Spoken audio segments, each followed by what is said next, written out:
Siapa?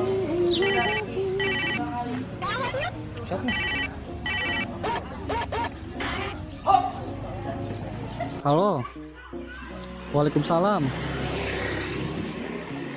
Oh, iya. Iya, Pak, iya. Iya, Pak.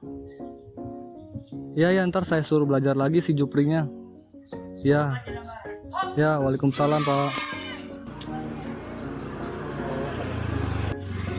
Jupri kagak mau belajar tuh.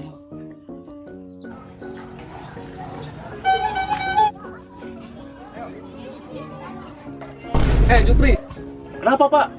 kenapa? Nilai lu tuh merah semua. Lu sih kagak mau belajar. Saya udah belajar, Pak, tapi kagak ada yang masuk-masuk. Alasan mulu lu. Udah ya pulang. Belajar.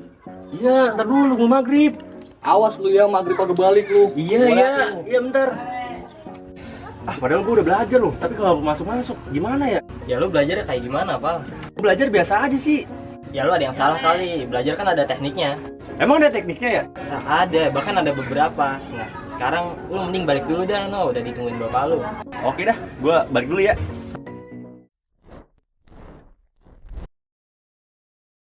Hai teman-teman, balik lagi bersama saya sebagai host di sini.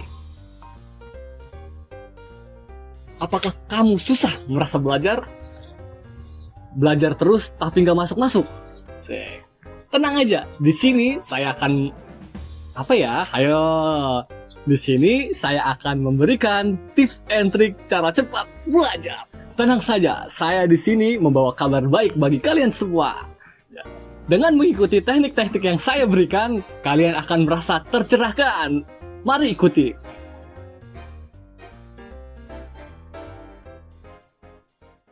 Teknik yang pertama adalah teknik Feynman. Apa sih teknik Feynman itu? Nah, teknik Feynman adalah teknik belajar yang seakan-akan kita sedang mengajarkan seseorang dengan bahasa yang sederhana dan mudah dipahami. Teknik ini pertama kali digagas oleh fisikawan pemenang hadiah Nobel yaitu Richard Feynman. Secara singkat, teknik ini mengambil suatu topik yang sulit dipahami dan menjelaskan dengan cara menerangkan kepada orang lain menggunakan bahasa yang lebih sederhana. Layaknya berbicara kepada anak-anak, kamu bisa menerapkan teknik ini ke temanmu, atau ke adikmu, atau juga bisa ke kucing kamu loh. Meskipun kalau dilihat bakalan menjadi aneh, ada 4 cara menerapkan teknik Feynman ini. Yang pertama ialah pahami dan catat materinya. Mula-mula, tulislah judul topik yang ingin kamu jelaskan atau kamu pelajari di bagian atas kertas. Kemudian, pahami secara mendalam materi itu. Yang kedua, berbicara seolah kamu sedang mengajarkan orang lain. Setelah kamu punya oret-oretannya, coba tulis kalimat sendiri dengan menjelaskan topik tersebut dengan bahasa yang simpel dan sederhana. Bayangkan kamu sedang menjelaskan topik ini pada orang awam. Sertakan juga contoh yang bisa dipakai dan dipraktekkan. Yang ketiga, cermati penjelasan dan lihat apa yang terlewat. Ketika ada bagian yang menurutmu masih susah dijelaskan, tandanya ada bagian yang masih kurang kamu pahami. Kembali pelajari area tersebut sampai kamu benar-benar bisa menjelaskan dengan baik dan juga simpel. Yang keempat ialah baca ulang dan sederhanakan lagi. Untuk mempermudah melakukan ini, coba bayangkan kamu akan menjelaskan konsep ini pada anak-anak. Anak-anak selalu penasaran dan bakal banyak bertanya, mengapa, kok bisa, dan lain-lain sebagainya. Pakai analogi untuk mempermudah orang memahaminya. Manfaat menggunakan teknik belajar dari Feynman ini adalah belajar memahami sesuatu dengan utuh. Yang kedua, tiap langkah yang diterapkan mendorong untuk terus mencari tahu apakah sebenarnya kita memahami suatu topik ini atau tidak. Yang ketiga, membantu meningkatkan keterampilan mengajar. Yang keempat, meningkatkan kapasitas seorang untuk menggunakan keterampilan critical thinking-nya. Yang kelima, teknik Feynman dapat membantu kita memecahkan masalah kompleks menjadi solusi sederhana. Yang keenam, dapat pahala selama yang kita ajarkan ilmu yang bermanfaat.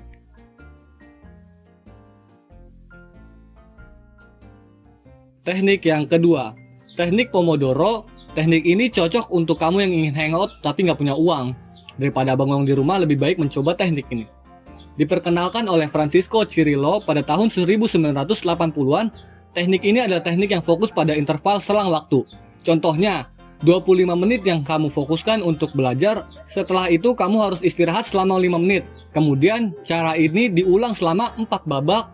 Setelah itu kamu bisa beristirahat lebih lama asal tidak lebih panjang daripada waktu fokus kamu belajar. Bagaimana sih nerapinnya?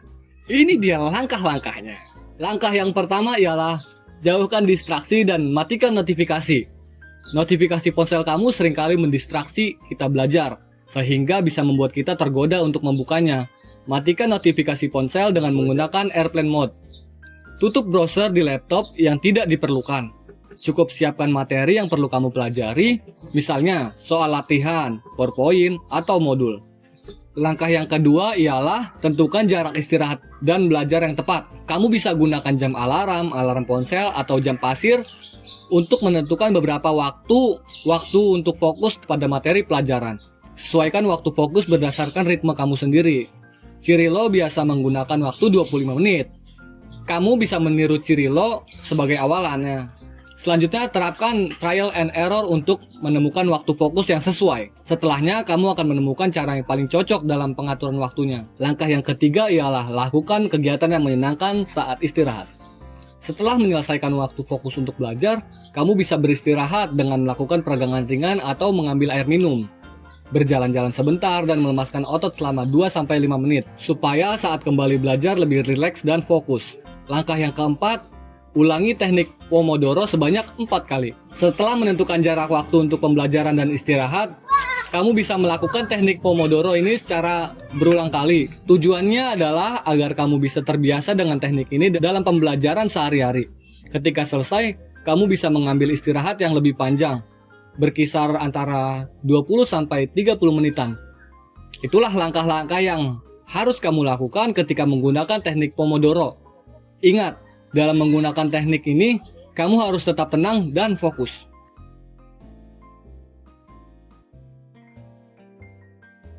Teknik yang ketiga, active recall. Pernah nggak sih kalian ketika lagi ulangan atau pertanyaan soal, tiba-tiba teringat pelajaran semalam yang kamu baca, lalu setelah itu kamu bisa dengan mudah menjawab pertanyaannya. Nah, fun fact-nya ini adalah active recall. Active recall adalah teknik belajar yang merangsang otak untuk mengingat hal-hal yang telah dipelajari sebelumnya. Terus gimana sih nerapin active recall secara efektif? Pertama-tama, bacalah konsep atau pelajaran yang kamu pilih.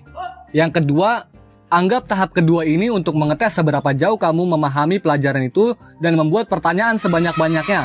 Kamu harus siapkan buku dan mulai membuat pertanyaan tentang apa yang kamu pelajari. Contohnya, jelaskan tradisi kritis. Yang kedua, apa saja yang termaksud dalam hierarki Maslow. Yang ketiga, tradisi sosiopsikologi membahas tentang apa. Nah, itulah contohnya. Ingat ya.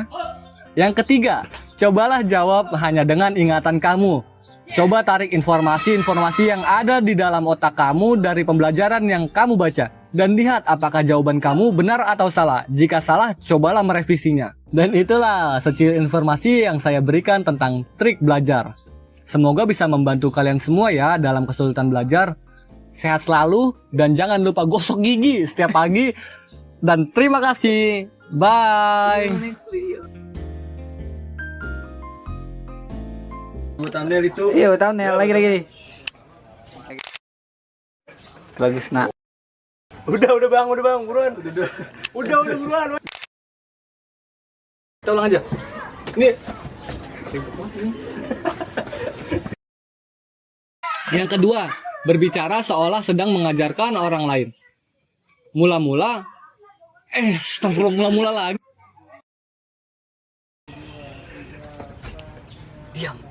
Diam.